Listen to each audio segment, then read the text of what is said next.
Okay, once again we have some idiot scientists seeking publicity for more funding so they can keep their jobs. It was announced today that the Laser Interferometry Gravitational Wave Observatory, of which there are two locations in the United States and one in Italy, which were used for triangulation. One is in Louisiana, one is in Washington. They're laser interferometers, and they're supposedly gave proof or validation to Einstein's gravitational waves.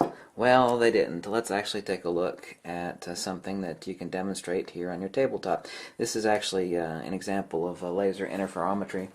Now, before I actually get to the demonstration, let's duplicate binary objects, and I'm going to use a pair of magnets right here. Got North Pole here, South Pole here, North Pole here, South Pole there.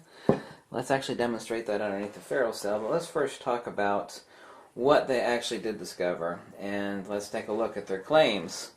Okay, when they've stated that when a gravitational wave passes through the interferometry, the laser interferometer, well, this isn't the case. Space-time in the local area is altered. That's what they state. Well, that's BS. The EM phase shift retardation occurs. There's a magnitudinal measure, and space has no properties, nor does space alter any field modality. No proof for same exists. Likewise, Tesla and others have declared that space has no properties, and a field, of course, never has and ever could terminate in space. Space is not a terminal. They go on to state that depending on the source of the wave and its polarization, well, dielectric acceleration has absolutely no polarity. And they go on to state, well, the results in an effective change in the length of one or both of the cavities, the effective length of change between the beams will cause the light current in the cavity to become very slightly out of phase with the incoming light. Well, that's the key point there that they don't understand. The cavity will therefore periodically get very slightly out of resonance, and the beams which are tuned to destructive interference at the detector will have a very slight periodically variation of detuning. This results in a measurable signal. Well, this is a result you can see underneath any ferrocell, and it's a measurable signal. It's always it's a damn vortex, which is the same thing that they claim that they detected. So let's take a look at a pair of binary objects here in a second. Let's take a look at some pictures underneath the ferrocell of this EM phase shift retardation. Okay, here you can actually see the pointed patterns where we have a north pole of a magnet, here we have a south pole. They're actually phase shifting towards a center point. Here you can see the same thing. We have either magnet. We actually have a null point vortex right here as they're actually spiraling. I'll show you that in a second using the ferrocell. So this is what they claim to have witnessed, but they don't understand. See, observations are one thing, explanations are another. This is where everybody gets everything wrong. It's, well, we've made the observations and they're reproducible, and they did wait a good many months before they actually announced their observations, so we'll give them credit for that. But what they have explained certainly is not the case. The observations are not incorrect, it's only their BS explanations and comprehension of the simplex field theory. This is nothing other than this, and this is classical electromagnetic theory. This is electromagnetic retardation and theory of relativity, but this is not about theory of relativity. It's the proof that classical electromagnetic retardation disproves the theory of relativity. This guy, by the way, Dr. Oleg Dichenko, recently passed away. Multiple PhDs. He was a hardcore critic. This was a professor, endless math in this book, a hardcore critic of relativity. The proof that, for example, like GPS satellite correction has anything to do with proving relativity, he disproved that. He's written many books. Here's another one by him, Gravitation and Co-Gravitation. He actually goes on to state that Oliver Heaviside accurately explained what gravity is in an appendix to one of his books, and certainly not Einstein. So the light phase vortex acceleration, the phase shifting, looking at EM phase retardation, is no different than that as seen underneath the ferrocell. And you can make a reference to this book. It's rather heavy. It'd make most people's brains explode. The entire fallacy of this discovery is that it uses the Fabry-Perot cavities, which of course proves my point entirely. It uses a beam reflector back and forth in these Fabry-Perot cavities to actually supposedly prove their claim. Well, their observations are correct, but the explanations are totally wrong. The light vortex due to the dielectric acceleration is no different than light passing over magnets in a ferrocell. You know, by the way, their observation is that there is a phase vortex actually occurring between these binary objects. Well, actually, they're not actually objects. They're null points in counter space. That which people call a black hole is a point where dielectric acceleration actually overcomes the possibility for manifestation.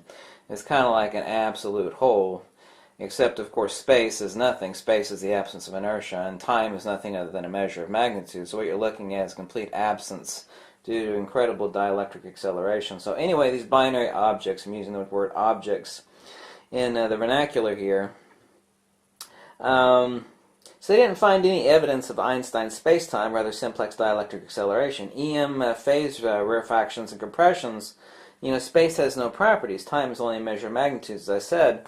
So they're only looking at high-order light capacitance phase EM retardation using the laser interferometer. So using a laser interferometer to actually measure high-order capacitance phase EM retardation. And they're saying, well, those are gravity waves. No, it's not. It's simplex dielectric acceleration. Phase cancellation is occurring when the dielectric acceleration is out of phase and amplified when in phase. This behavior is no different as that seen from light pass through a slit. Gravity does not exist as an autonomous field modality. It's simplex dielectric acceleration.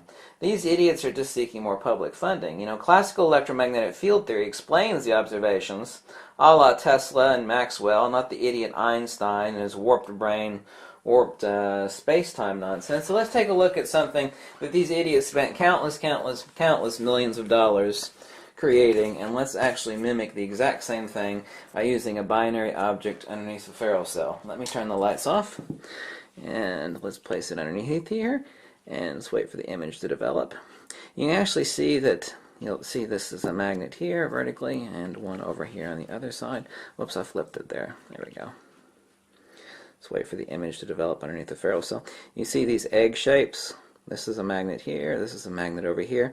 They're actually all coming to a null point at the center of the image here.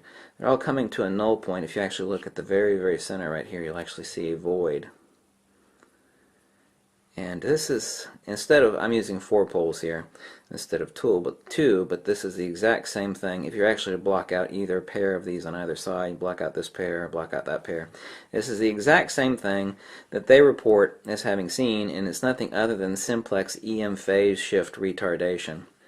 It's like, wow, that's just classical electromagnetic theory, a la Tesla, Faraday, Steinmetz, Oliver Heaviside, James Clerk Maxwell. It has no support and basis whatsoever to back up anything Einstein says.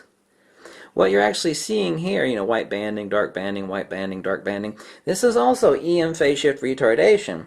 Mother Nature's a really simple girl. She only works off 2 principles, and that is force of motion, inertia, and acceleration. And there are only 4 things to understand in the universe: resistance, capacitance, permeability, magnetic permeability, and dielectric permittivity. Now let's actually turn these magnets end on. Oh my God, look at that. It looks like a single magnet, but this is actually 2. In other words, when you look at either pole like that, you'll look exactly the same thing underneath the ferrocell as it does with 1 magnet. Oh, how shocking. That would be a proof of a Platonic incommensurability. But this is the exact same thing they report in their own video as seeing. You actually see a vortex of binary objects rotating around a point, a null point of maximum acceleration and inertia. Is this any proof of Einstein's gravity waves? No, it's simplex electromagnetic theory. It's very, very simplex electromagnetic theory. This doesn't prove Einstein at all. It actually, all it does is it reinforces Tesla, reinforces James Clerk Maxwell. You see, Einstein didn't invent a damn thing. And what little ideas he did have, he stole from Henri Poincaré and others. There's actually many books out there about that. This is just classical electromagnetic field theory that explains the observations of Tesla and Maxwell.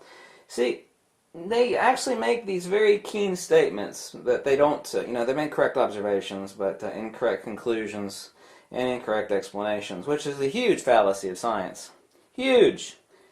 You can observe anything and you can reproduce the results. You can say, well, you know, the sun rises in the east and sets in the west. It's like, well, yeah, you've made a huge discovery there. Well, the explanation is there's a team of unicorns up there in the sky, and there's a sky god, and he pulls the sun from one side of the earth to the other. And, you know, since I made the discovery, then therefore my explanation is also correct. No, it doesn't work that way. It does not work that way. So their observations are correct. But this is just simplex high-order light capacitance phase EM retardation. Electromagnetic retardation. Oh my God, a very classical theory that belongs to Tesla, Faraday, Steinmetz, and Oliver Heaviside, and James Clerk Maxwell. Has nothing to do with gravity waves. Well, where's the math for electromagnetic retardation? Well, I suggest if you were interested in finding out about that, you could buy this nice book by Dr. Oleg D. Jeffimenko, and you will understand everything if your head doesn't explode. Very, very simple. Gravitation and co-gravitation has nothing to do with gravity waves. We're talking about phase cancellation of dielectric acceleration of a binary object. Here we have a binary object causing phase cancellation as it's mutually going around a null point of maximum acceleration, or the center of gravity, if you will. Same thing as a hurricane. You know, the eye of a hurricane, there's nothing there. Whereas the center of gravity, there's no gravity at the center of gravity. Oh no, well this is gravity waves. You see these light waves? Same thing here, except I'm using a quadrature instead of a polar. I mean, these idiots spent millions and millions of dollars, and they want millions of more funding, which is why they made a huge press announcement. Because they want more money for more funding, because that will, you know, pad their jobs for the next 20 years. And they're going to be looking for something that has already been explained 80 years ago by classical electromagnetic theory. Well, my God, let's reinvent the wheel and ask for a bunch of money for it. Actually, they revamped the laser interferometer over many years, so actually it's retroductive. What they're actually doing is justifying the cost of the upgrade that they've already spent many millions of dollars on, but also additionally to look for additional funding. So today's huge scientific announcement was nothing other than a pile of crap by a bunch of brainless scientists with more money and more gear than brains, looking for plenty of funding to keep their asses in work. Oh my God, what a timeless story of stupidity and ignorance and deception. Hooray! You discovered something that Tesla and James Clerk Maxwell already understood and wrote about decades ago. You're awesome. Not.